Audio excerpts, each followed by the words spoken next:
Bonjour à tous et bienvenue dans votre magazine hebdomadaire, hein, oui, Inside Foot Live.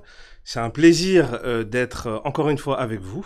Hein. N'oubliez pas de vous abonner via nos réseaux sociaux qui s'affichent juste en dessous. Hein. N'oubliez pas, c'est extrêmement important. Il y a énormément de jeux concours et de gros lots à gagner, donc c'est extrêmement important. Pour m'accompagner aujourd'hui, une belle équipe. Et je retrouve encore une fois quelques-uns qu'on a pu voir il y a quelques jours de cela, pas plus tard que lundi, donc c'est-à-dire avant-hier.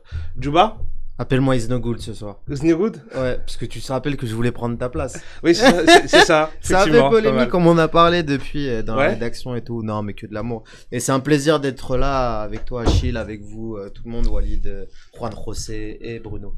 Ok, Bruno. Aoyo, comment va? Salut Achille, parfait. Écoute, ça va au là, top? En forme. Comme toi, hein, je vois que la veste brille.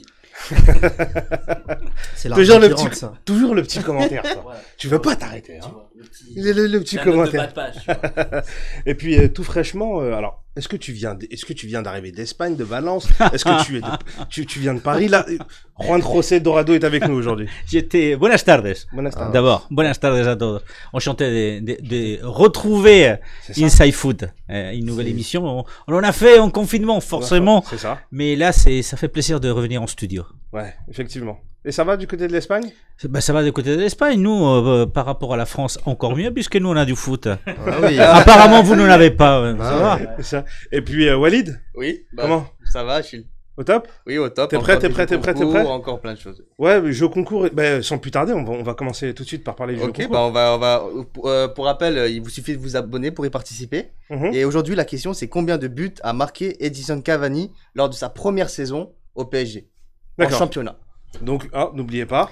Il y a des t-shirts à gagner. 5 t-shirts à gagner pendant cette émission. D'accord, donc 5 t-shirts à gagner durant l'émission. Il vous suffit très simplement de répondre à cette question en commentaire, à savoir... 2013-2014. Oui, saison 2013-2014, donc lors de son arrivée, combien de buts a marqué Edinson Cavani? C'est toute compétition confondue? En championnat. Ah, uniquement en championnat. Ouais. D'accord, donc 2013-2014. Je peux juste vous donner un indice. Son premier but, c'était face à Ajaccio. Voilà, magnifique frappe. T'as de la mémoire, toi. Une magnifique frappe du pied gauche. Et je crois qu'il y a eu match nul, si je dis pas de bêtises, un partout. Ok. Donc voilà. Donc après, n'oubliez pas, hein, si vous voulez gagner donc ces t-shirts, vous abonnez, vous mettez la réponse en commentaire et Walid fera donc la sélection. Sans plus tarder, sans transition, tout de suite, aujourd'hui à 19h, c'est-à-dire dans même pas 2 heures, le retour de la Première Ligue. Ouais, une excellente nouvelle avec quel match? Manchester City qui reçoit Arsenal, et un match qui peut être extrêmement décisif, à savoir que si Manchester City ne s'impose pas ce soir sur sa pelouse, Liverpool pourra être champion, sans même avoir joué ce week-end. Qu'est-ce que vous en pensez, Bruno? Écoutez, si Liverpool est champion, ce n'est que justice. Voilà, ça a été la meilleure équipe sur toute la saison. Après, voilà, j'ai un peu de mal avec cette reprise un peu. Bruno, on t'entend pas. Exprime-toi. Allez, mets de la vie. Ouais, tu dors là, Bruno. Non, mais attends, je reprends doucement. Oui. Non, comme tout le monde, je pense. Tu vois, il faut encore un peu se déconfiner. Non, mais voilà, cette équipe de Liverpool qui mérite, qui va normalement glaner son titre. Mais moi, j'attends un peu plus quand même le match de 21h entre deux équipes à philosophie très espagnole. À savoir Arsenal et Manchester City. Merci. Je bats. C'est le retour du football business, hein. Ça nous aura bien manqué de voir des pépettes sur un terrain, enfin des pépettes jouer sur un terrain. On le rappelle. Pour moi, c'est assez symptomatique de ce championnat-là. Après, il y a du beau jeu, il y a de la compétition. Même si Liverpool, il l'a dit, Bruno a plié un peu la saison. Même si là où je suis pas d'accord, c'est que sur les derniers matchs de Liverpool, clairement, on voit qu'il y a un relâchement, notamment lié aussi à cette sortie de la Ligue des Champions, cette méforme en Ligue des Champions, voilà. Après, c'est ce qui reste encore du suspense, est-ce qu'on doit s'intéresser à ce championnat? Ouais, je pense que c'est encore un championnat où il y a beaucoup de jeux, quoi. Mais bon, moi, la Première Ligue, je préfère voir la Liga de notre ami Juan José que la Première Ligue, hein, clairement. Très bien, après, ça reste ton avis et ta sensibilité. Et oui, Walid les enjeux ne sont pas les mêmes. Hein. Arsenal, c'est plus une place en Europa League et City, c'est la Ligue des Champions assurée. Il n'y a pas vraiment d'enjeu dans ce match-là, mais ça reste du Arsenal City. C'est une reprise. Et justement, on va demander à Juan José Dorado, étant donné qu'il a pu voir un petit peu avec plaisir et en avance, voilà, contrairement à nous, Français, du football en Espagne. Qu'est-ce que tu penses? Qu'est-ce que ça t'évoque, ce match-là, Manchester City contre Arsenal? C'est un match intéressant déjà parce qu'effectivement, c'est une affiche, peu importe qu'il y ait des enjeux ou pas, mais il y en a des enjeux, effectivement.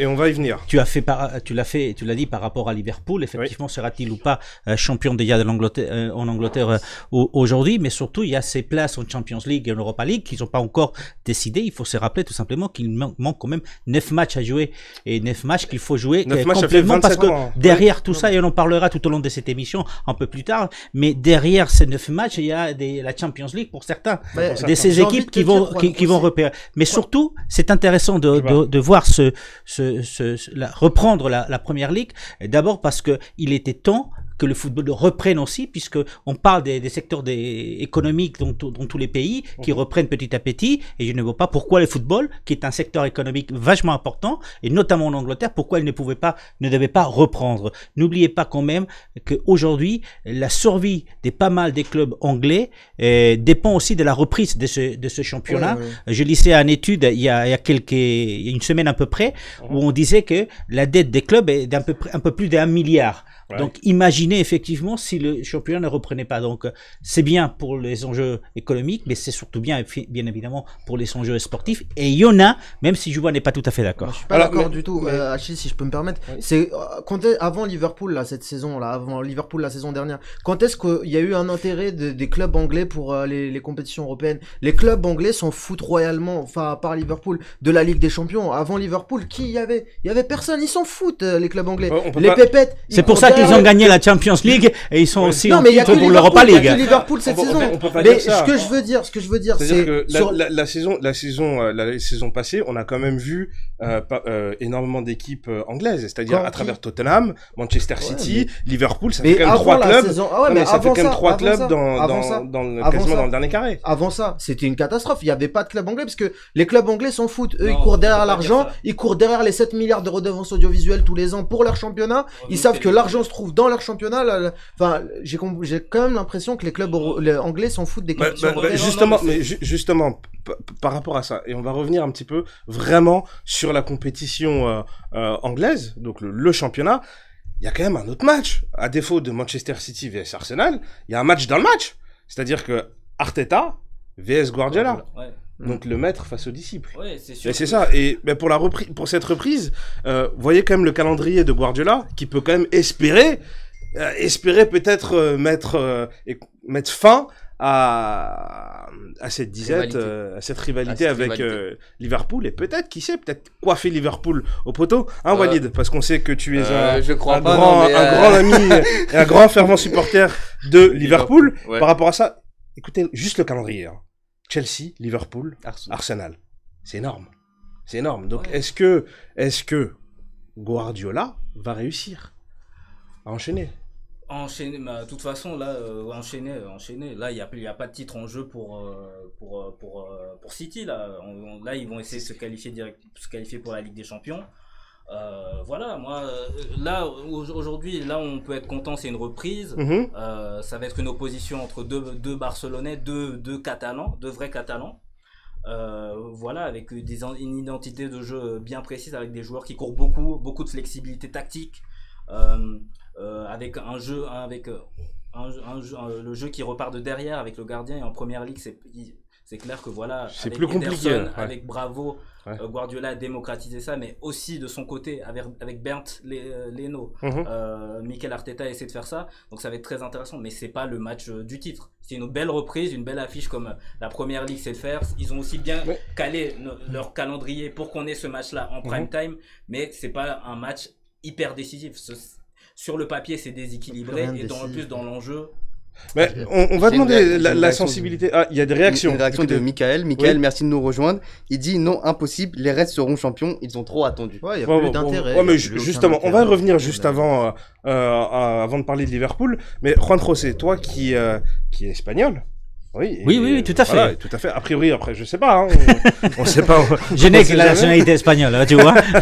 Mais quel est le regard qu'on a du côté de l'Espagne face à cette affiche entre le maître et le disciple, savoir Guardiola et Arteta?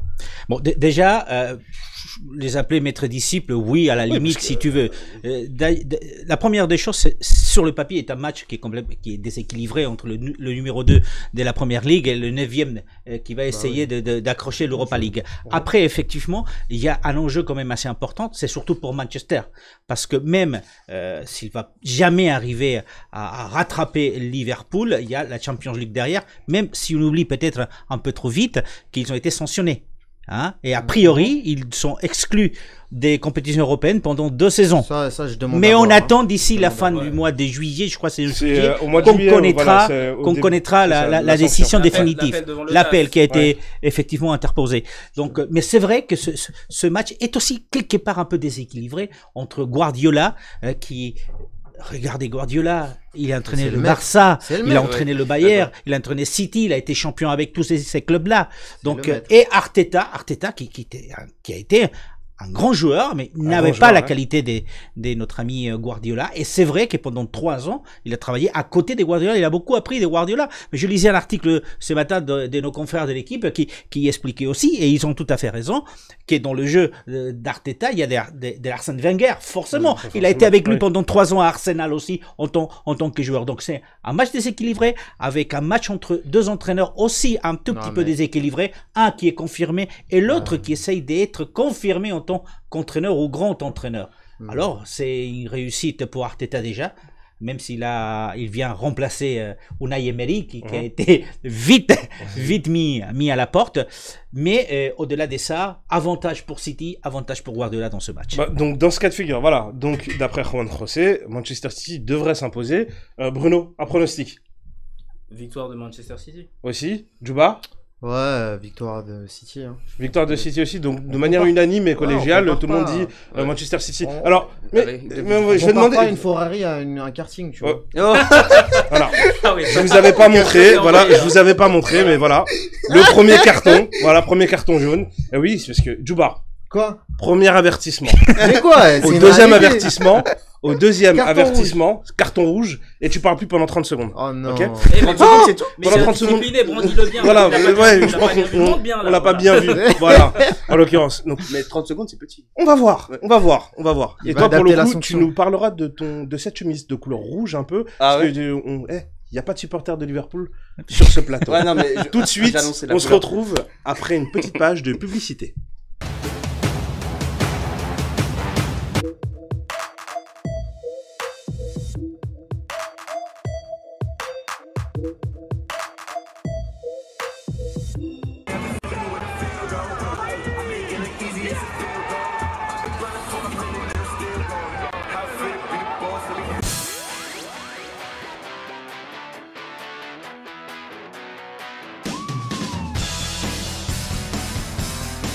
Salut à tous et bienvenue sur le plateau de Fight Club. Moi, je vois la boxe. Voilà, quand j'ai me réveillé boxer, j'ai kiffé, mec.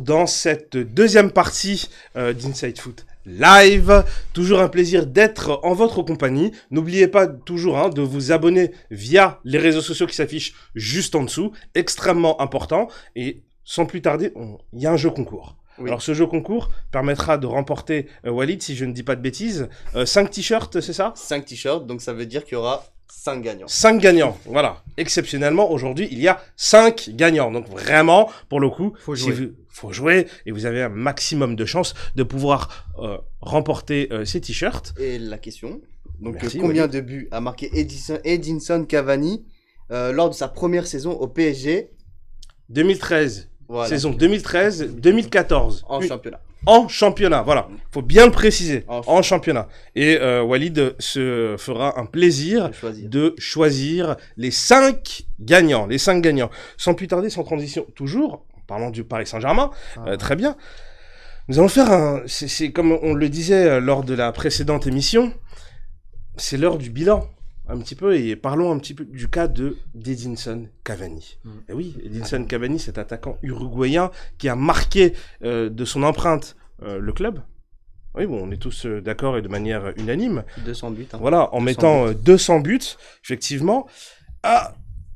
Qu'est-ce qu'on peut faire comme type de bilan vis-à-vis de lui, Djouba? Je pense que c'est un joueur qui est très très important dans le projet QSI. À l'arrivée des Qataris au PSG, il n'est pas arrivé au tout début, hein. Les Qataris c'est 2011, lui n'arrive qu'en 2013, on l'a dit lors de cette question. C'est vrai qu'il a marqué de par son potentiel à marquer des buts. Moi je me rappelle aussi quand même d'un Cavani qui gâchait aussi pas mal, hein, même s'il plante beaucoup. Au début c'était un peu compliqué je trouve pour Cavani. Après il s'est très vite fondu dans le collectif, membre très important, membre éminent aussi de l'attaque avec Zlatan. Au début il était un peu dans l'ombre de Zlatan je trouve, et petit à petit en fait avec le départ du Suédois il s'est de plus en plus affirmé dans le collectif. Après il a eu quelques déroutes notamment aussi avec Neymar, vous vous souvenez de l'épisode du penalty, hein, quand penalty gate, oui. Ouais. Et lui c'est un joueur, moi je pense il faut retenir sa discrétion et son travail dans l'ombre, même s'il marque beaucoup, mais je veux dire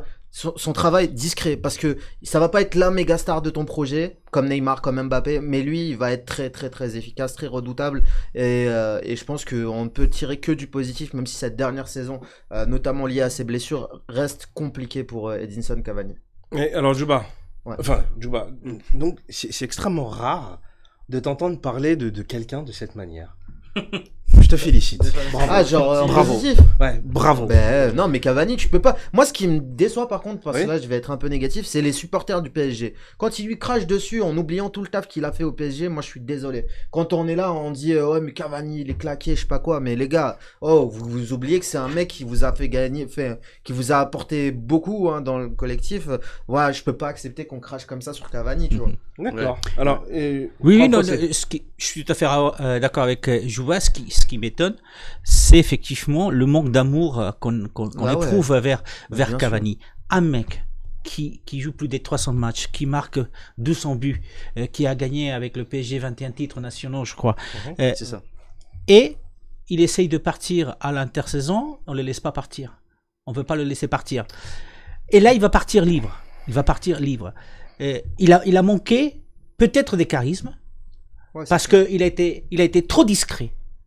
Mais c'est un joueur indéniable, l'un des meilleurs joueurs que le PSG a connu. Mais effectivement, son manque de charisme, et ça c'est une réalité, lui a porté préjudice. C'est vrai que face à Zlatan, c'est compliqué d'avoir le dessus, face à Neymar aussi, face à Mbappé. Mais je suis d'accord encore avec toi sur le fait que les supporters du PSG qui ont respecté à un moment donné Cavani, par la suite ont perdu le respect de ces grands joueurs qu'il a été pour le PSG, mais qu'il a été aussi pour son pays en sélection nationale, depuis qu'il était en sélection nationale. Donc le bilan est franchement, il est beau, il est très bien son bilan. Il est positif d'après. Il est très positif, du PSG, mais par contre son départ tel qu'il va partir, c'est dommage qu'il parte de cette façon-ci. Mais justement, en parlant de départ, sa situation ne devrait pas être comparable à celle de Timo Werner, hein, l'attaquant qui joue à Leipzig, mais qui devrait, sans grande surprise, s'engager donc avec Chelsea. Il y a le président qui dit Cavani humilié. Cavani humilié, on va y venir, justement. Ah ouais, frère. Ça, c'est symptomatique du public de foot qu'il y a au PSG. Hein. Deuxième jaune. Non, mais non. Mais non, deuxième jaune. Ça y est. Voilà. Deuxième. Donc, pendant minimum 30 secondes, tu ne parles plus. Vas-y. On veut plus t'entendre. C'est clair. 30 secondes. Minimum. Mais Toi qui réclames aussi, jaune. Voilà, avertissement. Donc on va terminer. Donc en effet, voilà, de ce qu'on dit par rapport à Edinson Cavani, il va quand même terminer donc la saison donc de la Ligue des Champions avec son club du Paris Saint-Germain, contrairement à Timo Werner, qui lui ne devrait pas terminer la campagne de Ligue des Champions avec le RB Leipzig et qui devrait directement s'engager avec Chelsea. Qu'est-ce qui se passe du côté des commentaires, Walid? Bah, il y a un mec qui a dit dehors du bas. Ah, dehors du bas. Ah, ouais, directement. Mais bon. À part ça, tout va bien. Ok, bon, bah, c'est bon. Alors, un dernier petit mot, Juan José, sur Edinson Cavani. Moi, je dis rien sur Cavani. Non, laisse Bruno parce que je crois qu'il a des choses intéressantes à dire aussi. Attention. Une petite chose à dire aussi. On va virer. Non, j'ai des pots de vin de côté. Ne fais pas ça. Qu'est-ce que tu insinues? Rien. D'accord, je préfère. Donc nous t'écoutons, Bruno. Donc, non, mais le truc, c'est que Edinson Cavani est clairement l'un des au moins 3 meilleurs joueurs de l'histoire du PSG, ce qu'il a apporté à cette équipe en termes de détermination, de qualité de but. Je me souviens d'un fantastique but contre Bastia où il met le gardien à terre, c'était peut-être Landreau ou Leka, je me souviens plus. C'était voilà. Leka, si je ne dis pas de bêtises. Et ben en fait, c'est tout Cavani, quoi. C'était un joueur qui est capable de se manquer, mais combien il a donné au PSG, le fameux PSG Barça de la Saint-Valentin 2017, je me souviens parce que c'était un 14 février, voilà. Oui. Et donc du coup, ben voilà, ce match-là, c'est vraiment représentatif de ce que Cavani a apporté. Et ce serait vraiment dommage s'il pouvait pas finir la saison, partir avec les honneurs. Voilà, parce qu'il a tellement donné pour cette équipe. Je crois vraiment que le PSG en a quelque chose à faire. Tellement, mais c'est une question de respect. Excuse-moi. Rien, oui, mais c'est pas pour autant qu'ils ont raison. Ouais, bien sûr. Donc le truc, c'est que voilà, Cavani a beaucoup donné de sa personne pour le PSG. Il faudrait qu'il puisse au moins partir. Voilà, c'est ce qui a priori semble être prévu. Juste pour réagir sur ce qu'il avait dit, Juan, je sais pas si c'est un problème de charisme, mais en tout cas, il a été exceptionnel en championnat. Mais je pense que c'est surtout en Ligue des Champions qu'il a été critiqué. Donc voilà. Oui, parce qu'il n'a pas été efficace quand il le fallait. C'est symptomatique de toute l'équipe. Mais c'est pas que Cavani. Pas forcément. C'est-à-dire que le réel problème, c'est que quand Cavani arrive au Paris Saint-Germain, étiquette de superstar, qui doit aider aussi et être complémentaire d'Ibrahimovic, avec ces deux attaquants de classe mondiale, on est censé, quand je dis on est, c'est-à-dire les supporters parisiens et les supporters français, parce que je suppose que tous les Français supportent toutes les équipes françaises en Ligue en Ligue des Champions, voilà, en Ligue des Champions, je suppose. Alors, ça doit être la logique. Je suppose mal, je pense. Ah, il repart les 30 secondes. Attention, oui, c'est bon, il peut en parler. Parce qu'il y a un mec qui était content, il a dit Juba parle pas, c'est le paradis. Non, mais voilà, donc c'est-à-dire que. Que de l'amour, les gars. Il a atteint son plafond. Cavani? Oui, bon, après c'est un joueur de 33 ans, mais voilà, après la vérité est qu'il a tout donné, il était pas dans. Enfin voilà, il a pas toujours été aidé. Excuse-moi, le soir de la remontada, il marque un but qui normalement dans toute équipe professionnelle logique te qualifie. Statistiquement parlant. Voilà, mais même de façon logique, voilà, pour vous finissez le match de façon professionnelle, il n'y a pas ce total naufrage. Voilà, donc c'est aussi. Moi, je pense qu'il a tout fait. Même, imaginez, au début, il arrive du championnat italien et parce que le PSG n'arrive pas à jouer en 4-4-2, il se retrouve à jouer à gauche. Il a joué longtemps à gauche pour que Zlatan puisse être en place. Et il a été bon. Alors, moi, je suis pas forcément d'accord avec ce débat-là, parce que Edinson Cavani, quand il a fait son arrivée en Serie A, à travers le club de Palerme, il jouait à gauche. Et oui, dans un trio où c'était Micoli, Pastore et Cavani. Mais c'était pas le même système. Il jouait à 3 devant et il jouait sur le côté gauche. Donc pour moi, cette excuse-là n'est pas forcément valable. C'est pas son meilleur poste, c'est ça qu'on dit. C'est-à-dire que justement, il a été bon. C'est ça que je te dis. C'est-à-dire qu'il a été bon. Mais même en équipe nationale, aussi, il a joué sur le côté. Mais oui, mais c'est pas son meilleur poste. Il faut qu'on soit d'accord là-dessus. C'est pas son meilleur poste. Et justement, il a été bon. Et c'est-à-dire que peut-être, je sais pas, Zlatan s'est beaucoup manqué en Ligue des Champions à un moment donné. Peut-être que si c'était Edinson Cavani, l'attaquant titulaire à l'époque. Peut-être, je sais pas ce qui serait passé. On sait pas. Donc, pour le coup, on va clôturer le sujet Cavani, mais on va toujours rester du côté du Paris Saint-Germain, si vous êtes bien entendu d'accord, avec l'annonce choc qui a surpris un petit peu tout son monde. Tanguy Kouassi, qui s'engage avec le Bayern Munich. Et donc ça, c'est vraiment une décision totalement incompréhensible. D'après les informations qu'on a pu, donc j'ai pu moi de mon côté obtenir, il a eu donc un certain nombre d'offres donc de clubs comme le Borussia Dortmund, le RB Leipzig. On parlerait même du Real Madrid aussi, il y aurait eu une offre. Néanmoins, et celle du Bayern Munich, néanmoins celle du Paris Saint-Germain, l'offre qui lui a été faite a été supérieure d'un point de vue salarial vis-à-vis des autres clubs. Et quid Tanguy Kouassi qui s'engage au Bayern Munich. Et la raison qu'il invoque, c'est question de stabilité. Alors, moi, je ne sais pas, je me pose la question de stabilité. Est-ce qu'on a le même dictionnaire ou pas? Non. Est-ce que le seul qui est surpris, c'est toi? Non, absolument pas. Moi, je suis totalement d'accord avec Achille. Absolument pas. Je suis totalement d'accord avec Achille. C'est totalement incompréhensible. Juba, s'il te plaît. Oui. Prends procès, carton jaune. Voilà. On n'a pas le droit de m'attaquer. Un peu sentimental. Voilà, on n'a pas le droit de m'attaquer. Voilà, on m'attaque pas. Ce que je veux dire par rapport à ça, c'est-à-dire que Tanguy Kouassi a quand même quasiment eu plus de 1000 minutes de jeu. Pour un jeune qui sort du centre de formation dès sa première saison, avec le groupe professionnel, il a eu du temps de jeu en Ligue des Champions, du temps de jeu en championnat, du temps de jeu en coupe. Il a la confiance du coach qui a tout fait pour pouvoir le mettre dans les meilleures dispositions. Refuser le recrutement supplémentaire d'un milieu de terrain au mercato hivernal. Voilà, c'est ça. Et il a la promesse d'un temps de jeu relativement conséquent dans une bonne rotation. Et surtout, quel signe positif. Thiago Silva est censé partir. Donc il a vraiment tous les voyants sont verts pour lui. C'est-à-dire qu'il est jeune, il a besoin de progresser, il est dans son environnement familial. Je suis pas d'accord. Est-ce qu'il va trouver du temps de jeu? C'est incompréhensible parce que je suis pas sûr que le Bayern va lui accorder du temps de jeu parce que le départ des Titi massif qui a eu lieu l'année dernière, il se justifiait par le manque de temps de jeu qu'ils auraient du côté du PSG. D'ailleurs, le départ de Diaby, le départ de Nkunku derrière qui joue beaucoup avec leur club, en l'occurrence Bayer Leverkusen et Leipzig. Voilà, ça se comprend. Mais du côté du Bayern, il va remplacer qui? Il va jouer quand en fait au Bayern? C'est totalement du n'importe quoi. Je sais pas. Apparemment, d'après les infos dont je dispose, c'est pas une volonté de sa part. Kouassi aurait voulu prolonger. C'est l'entourage du joueur qui a forcé, et notamment son agent, qui a forcé, évidemment, vous connaissez le rôle des agents, à toucher des commissions incommensurables sur des transferts. On parlerait d'une prime à la signature qui oscillerait aux alentours de 5 millions. Voilà, c'est ça. Donc, moi, je pense que, encore une fois, il s'est fait berner par son agent ou par son entourage, et que, mon poteau, il faut redescendre sur terre, hein. C'est pas au Bayern que tu vas avoir du temps de jeu. Moi, je dirais non, puisqu'il va prendre une prime à la signature de 5 millions. C'est-à-dire que soit t'aimes le foot, soit t'aimes l'argent. Est-ce que je peux parler, monsieur Soit t'aimes les deux. Vous voulez quitter le plateau définitivement? Non, je plaisante. Non, mais le truc, c'est que, voilà, c'est-à-dire que Tanguy Kouassi, c'est toujours la même chose.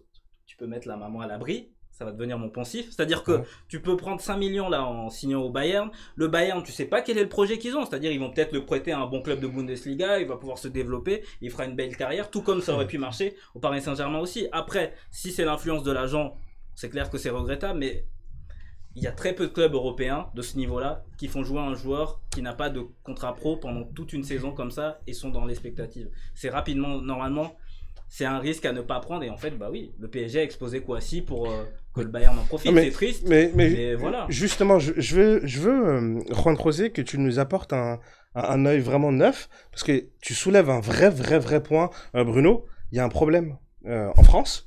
C'est-à-dire que, contrairement aux pays étrangers, aux 5 grands championnats, les jeunes, dès lors où ils terminent leur contrat stagiaire pro, ne peuvent pas s'engager avec le club formateur au-delà de 3 ans. Ce qui peut poser un gros souci vis-à-vis de la signature des jeunes, contrairement au championnat étranger. Et un mot très rapide avant qu'on lance la page de publicité. En Espagne, on peut signer des contrats de 6 ans.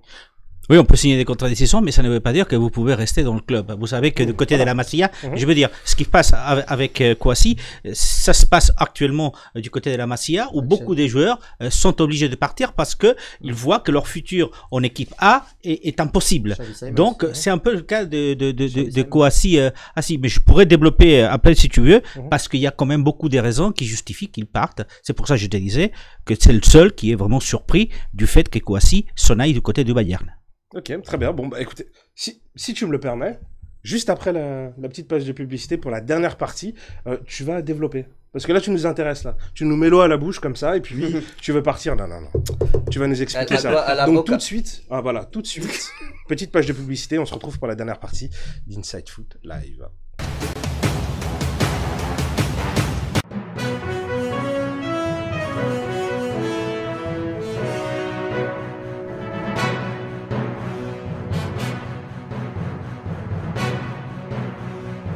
Sur KWeb TV, dans notre duo politique. Nous ne sommes pas 2, nous ne sommes pas 3, nous sommes 4. Est-ce que le vote de la loi sur le projet de loi concernant la retraite, est-ce que c'est une trahison de la démocratie, une trahison de la Constitution? Problématique.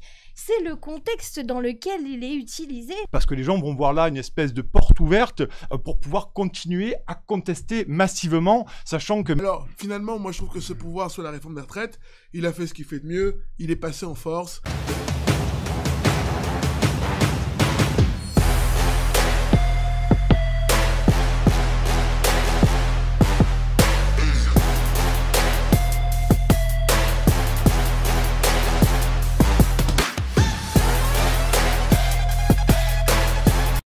De retour dans la dernière partie d'Inside Foot Live.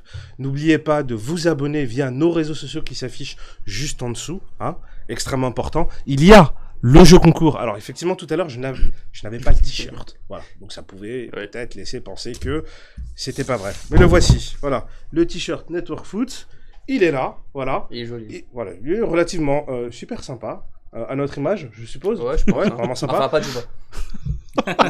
Ça après, ça n'engage que toi. Donc, ce magnifique t-shirt qui pourra et qui devra, à mon humble avis, être dédicacé par les consultants. Hein. Moi, je vous invite à dédicacer ce t-shirt-là. Et puis, pour pouvoir le remporter, il n'y en a pas qu'un, il y en a 5. Il y en a 5. Alors, il suffit de s'abonner à Network Foot et de répondre à la question suivante. Combien de buts a marqué Edinson Cavani lors de sa première saison au PSG en championnat? Voilà, saison 2013-2014. Dernier petit indice. Son premier but avec le Paris Saint-Germain, c'était donc face à Ajaccio, au Parc des Princes, face à un Guillermo Ochoa en folie. Score 1-1, et il a marqué une magnifique frappe du pied gauche. Et on a ça vaut le détour. Edinson. Ah ouais les gars. Merci. Merci Wally. Alors, c'est bien. Juste avant. C'est bien là-bas. Voilà, c'est bien. Lis juste les commentaires. Alors, juste avant la petite page de publicité, Juan José, tu nous as un petit peu mis l'eau à la bouche. Nous t'écoutons. Très brièvement. Alors, oui, brièvement. Vous êtes convaincu que tout le monde croit au PSG, mais les joueurs du PSG ne croient plus au projet PSG parce que, comme ça se passe encore une fois du côté de Barcelone, les jeunes sont obligés de partir. Lui, ce n'est pas le premier qui part. On oublie très rapidement que pas mal des joueurs formés au PSG ont été obligés de partir. Donc, quand il dit on va chercher les stabilités ailleurs, oui, et il va la chercher dans l'un des clubs le mieux structuré au monde, le Bayern de Munich. Un club où il y a quand même 5 Français qui vont l'accueillir, qui vont lui proposer de l'accompagner dans un projet. Je vous rappelle tout simplement, monsieur, vous avez un mec qui s'appelle Varane, qui avait à peine 18 ans et qui a quitté la France pour aller jouer en Espagne, au Real Madrid, sachant qu'il n'allait être pas titulaire, mais qu'il allait être encadré, qu'il allait être accompagné et qu'il allait devenir un grand joueur. Et il est devenu un grand joueur. Donc peut-être que Kouassi aussi s'est dit, et son entourage s'est dit, il vaut mieux miser sur un grand club structuré qui croit en toi, que attendre que le PSG n'ait pas le joueur adéquat et qu'il te mette à tourner 1, 2, 3, 4, 5 fois dans le championnat. Non, je pense qu'effectivement qu'il y a un manque de crédibilité quelque part, même entre les jeunes joueurs du PSG sur le projet PSG, et cette crédibilité, il la retrouve ailleurs, dans des clubs extrêmement structurés, encore une fois, et vous n'avez pas dit le contraire, désolé, le Bayern de Munich est l'un des meilleurs clubs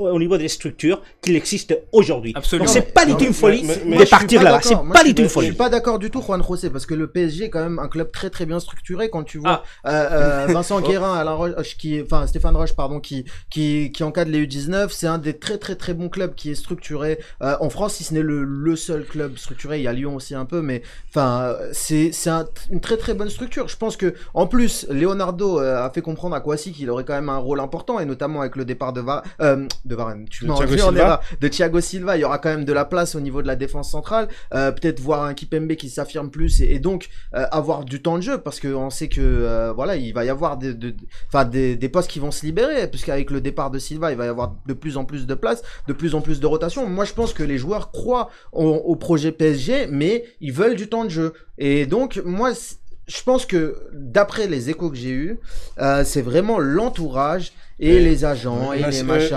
Mais Diaby, Nkunku, Coman, Dembélé, tu vois, des jeunes qui étaient au PSG et qui sont partis. Non, mais ça, c'est une réalité. Je l'ai dit, parce que ça, il y avait... Djouba, on ne s'entend pas. On ne s'entend pas. Walid, réaction, priorité aux internautes. Alors, il y a Esther qui nous dit qu'on est une belle émission et qu'elle adore le concept. D'accord, merci Et Esther. on a Nicolas qui dit tout est dit, bravo. Voilà. Non, mais alors, juste, et c'est vrai, et juste pour clôturer ce sujet et ce débat, effectivement, il y a vraiment beaucoup de bruit de couloir qui indiquait donc que la famille et l'entourage de ce joueur-là, donc Tanguy Kouassi, a une influence plus que importante sur le joueur, et que au final, il n'aurait peut-être pas été écouté jusqu'au bout. Après, ce ne sont plus que la maman des Rabiot sur Rabiot. Ah, sait-on jamais. Alors, je pose la question. Donc du sujet du Paris Saint-Germain, et on va refermer la page, comme Tanguy Kouassi vient de la refermer immédiatement, et on va s'attarder vraiment sur la Ligue des Champions. La Ligue des Champions qui a été suspendue en raison du coronavirus est totalement chamboulée. Cette compétition devrait se conclure au mois d'août par un tournoi final inédit. Enfin, inédit, pas tout à fait. Je vais vous expliquer après pourquoi. À 8 équipes, dont l'UEFA va annoncer mercredi, donc c'est-à-dire aujourd'hui, tout à l'heure. Ça y est, ça a été annoncé. Les contours à l'issue de ce comité exécutif. Alors, tournoi final. Alors, c'est facile, c'est très intéressant. Bon, déjà, la première des choses, c'est que les huitièmes de finale, les 4 huitièmes de finale qui restent à jouer vont jouer donc chacun dans son terrain. C'est-à-dire que Lyon est obligé de partir du côté de la Juve, le Real ira à Manchester, Napoli ira du côté de Barcelone, et Chelsea du côté du Bayern, et tout simplement parce que les 4 équipes qui recevaient, qui ont été consultées par l'UEFA, avaient dit qu'ils n'étaient pas du tout prêts pour aller jouer ces huitièmes de finale à Lisbonne. Ils voulaient jouer dans leur terrain, même à huis clos. Et après, effectivement, tu as tout à fait raison, la finale, donc, elle est prévue à Lisbonne. Ça y est, on sait, c'est une finale à 8, donc avec un seul match pour les quarts de finale, un seul match pour les demi, et un match, logiquement, pour la finale, le 23. Il faut quand même préciser aussi que là, on parle de la Ligue des Champions, mais que la Ligue Europa, le tournoi final s'effectuera en Allemagne. En Allemagne, et puis la Ligue féminine, la Champions League féminine, du côté de l'Espagne, à Bilbao et à San Sebastián. Donc voilà comment ça a été réparti. Lisbonne, c'est un bon choix, on l'avait dit, c'est un choix économique déjà, parce que fiscalement, c'est intéressant. Lisbonne a quand même de grands stades qui peuvent accueillir dans cette compétition. Donc effectivement, c'était bien fait. C'est l'un des pays qui a été les moins touchés par le coronavirus. Donc effectivement, il y avait beaucoup de raisons qui amenaient à cette décision. Et puis il y a une raison économique, forcément. Les opérateurs télé ont besoin de retransmettre, et puis ça coûte de l'argent. C'est vrai. Alors, on a une petite question, bon, ça n'a rien à voir, mais il fallait que je vous le dise. Vous ne trouvez pas que Neymar a pris 5 kilos? La question est de savoir, est-ce que Neymar aura... Que va-t-il faire Neymar sans Cavani? C'est ça la question. Que va-il faire Neymar sans Cavani? Décidément, on voit que le Paris Saint-Germain vous fait beaucoup parler, vous devant vos écrans. Comme quoi... Vous aimez trop ce club, tout ça pour rien gagner. Alors, juste un petit mot sur la Champions League, si tu permets. Juan José, carton rouge, direct pour Bruno. Et c'est 1 minute, c'est moi qui décide. Il avait tort. Juste un petit mot sur la Champions League qui est très intéressant. En fait, c'est que ce calendrier est valable à condition que le championnat italien termine le 2 août. Parce que s'il venait y avoir un retard, tout le calendrier serait chamboulé. Ouais, effectivement. Non, mais il n'y aura pas de retard. Espérons-le. On ne sait pas comment ça se passe en Italie.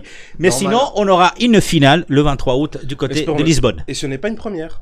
Comme je disais, lors de la saison 93-94, souvenez-vous, c'était aussi sous ce même format-là, à savoir des matchs à élimination directe, un seul match, et qui a donné, si je ne dis pas de bêtises, Juan José, tu me corrigeras, avec une finale Milan AC Barcelone, Mon Dieu. C'est ça, ouais. C'est ça. Milan AC Barcelone, c'est ça. 4-0 pour le Milan. Ouais, et Zubizarreta était le gardien du Barça, a été remercié par Cruyff dans l'avion. Voilà. Et il a terminé du côté de Valence. Donc ce n'est pas une première. Mais le dernier vainqueur de la Champions League à Lisbonne, c'était le Real Madrid. Comme ça. Voilà. C'est on jamais. Bon. Alors, après cette c'était pas le PSG, non? Non. Je sais pas, je demande. Tu dis pas que t'avais un carton rouge. Ah, il a parlé. Et que tu as parlé. Ouais. Donc on tu augmente payes le ton café, temps. là. Non, on augmente ton temps, c'est-à-dire d'une minute, tu vas passer à 2 minutes. Je suis indiscipliné. Donc, je sais que ça plaît à Carlo, donc je vais déchirer tes cartons, tu vas voir. Voilà. Eh ben écoute, voilà. C'est ce qu'on verra lors de ton invitation, ta prochaine invitation à participer à cette émission. Alors, sans plus tarder, on va se rendre du côté de Lyon. L'OL qui doit disputer effectivement, comme le disait si bien Juan José Dorado, son 8e de finale retour de la Ligue des Champions sur le terrain de la Juventus, le 7 ou le 8 août, et pas à Lisbonne, où aura lieu, comme le citait si bien, le final 8. Alors, par rapport à cela, est-ce que l'Olympique Lyonnais devrait avoir des craintes en particulier? Bien oui, sûr, bien sûr. Beaucoup même. Bien sûr, parce que voilà, c'était cette équipe. Oui, mais toi aussi, t'en as. Non, mais dans tous les. Et moi, je vais demander au réalisateur de couper son micro, s'il vous plaît. D'accord, ok, moi je parle plus là, d'ici la fin de l'émission. Bon, alors, Djouba. Non, mais juste, je pense que.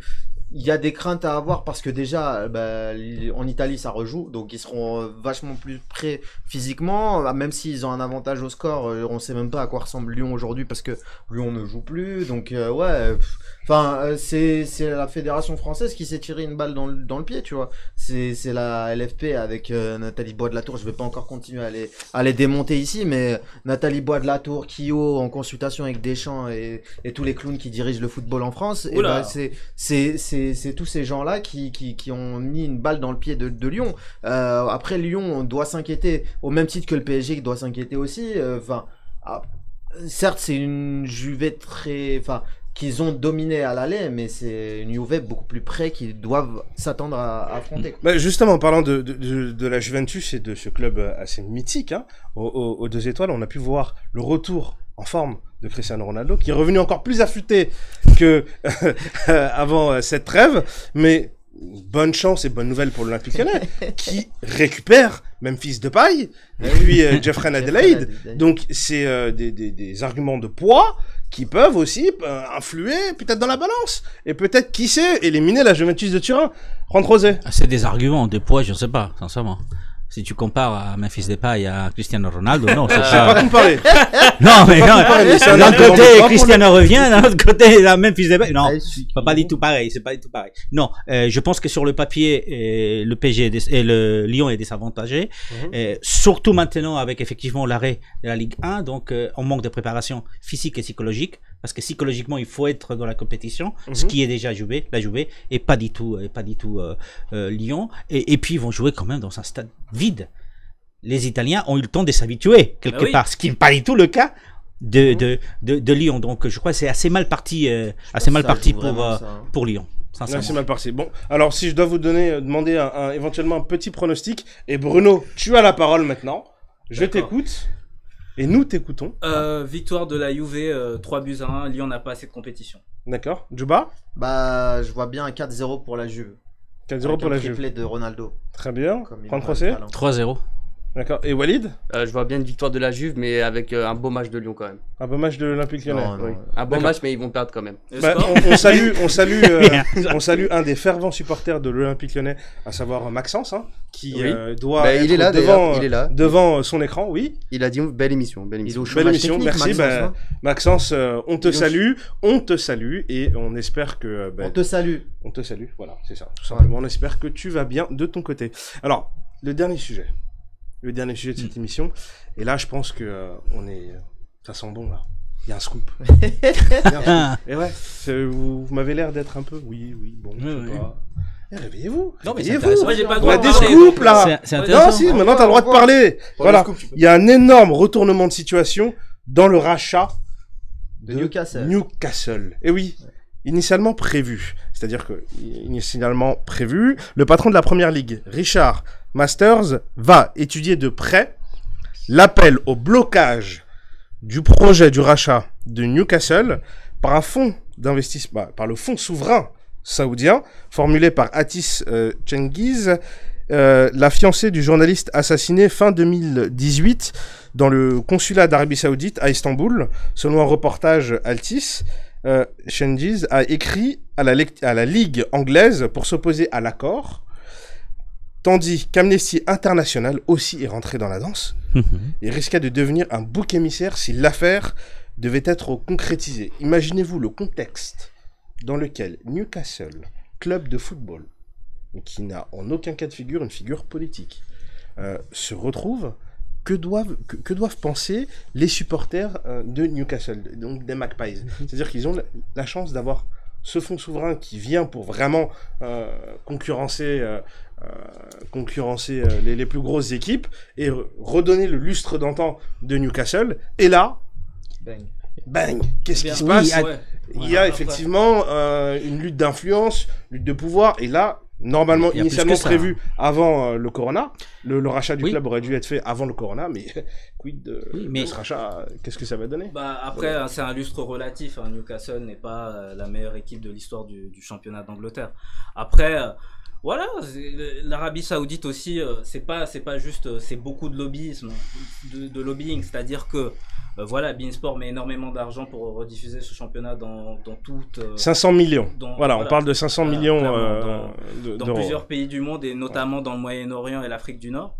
Et voilà, il y a des soucis de piratage avec beIN Sport, etc. Et donc, ils ont leur mot à dire.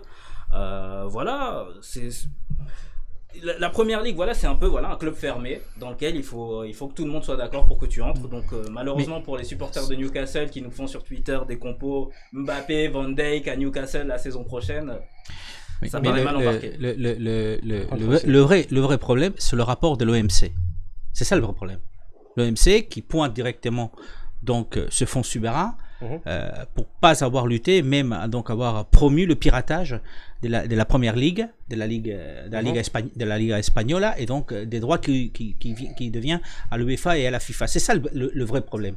D'ailleurs, il y a eu des déclarations du président de la Liga espagnole, de Tebas, de la Fédération espagnole, qui disait hier effectivement que ce fonds souverain essaye d'acheter 80% de Newcastle avec l'argent qui a piqué dans les caisses des clubs européens. Ce qui est vrai d'ailleurs. Et en fait, la vraie raison pour laquelle on va peut-être bloquer cet achat. Non, mais la vraie raison, c'est ça. C'est que, effectivement, tu as un problème avec ce fonds souverain qui est en train d'alimenter le piratage des droits de télé des principaux championnats. Et tu as tout à fait raison par rapport à beIN Sport. Il faut juste se rappeler que beIN Sport a été empêché de pouvoir même trouver des avocats en Arabie Saoudite pour porter plainte. Donc, c'est vraiment très compliqué. Donc, c'est la vraie raison de cette situation. Donc, après, il y a des problèmes politique, problème moral si tu veux, sur le fait que ça soit un fonds d'Arabie Saoudite, mais derrière tout ça, il y a un enjeu économique énorme, et c'est le rapport de l'OMC qui vient dépointer justement la responsabilité de ce fonds souverain et de l'Arabie Saoudite dans le piratage. Très bien. Bah écoutez, vous, devant vos écrans, on va tenter effectivement d'obtenir un maximum d'informations et d'éléments pour pouvoir répondre à ce fameux rachat du club de Newcastle. N'hésitez pas à donner votre avis si vous aussi vous avez des informations en commentaire qui s'affichent juste en dessous, là, à l'instant T. Et ce fut un plaisir d'être en votre compagnie, en vous remerciant, en espérant que vous avez passé un excellent moment.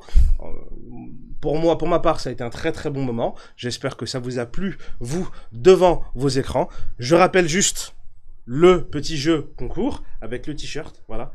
Il y a 5 t-shirts Network Foot à gagner, signés, je précise, par notre Djouba. Hein, pas signé pour tout le monde. Hein, c'est ça. Et la question est, Walid? Alors, combien de buts a marqué Edinson Cavani lors de sa première saison au PSG en championnat?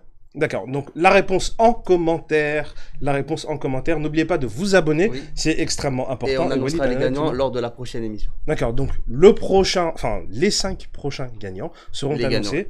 Voilà, tout simplement, vendredi, 17h, n'oubliez pas, pour un prochain numéro d'Inside Foot Live. Et moi, je vous dis, excellente fin de journée. Et à vendredi. Ciao.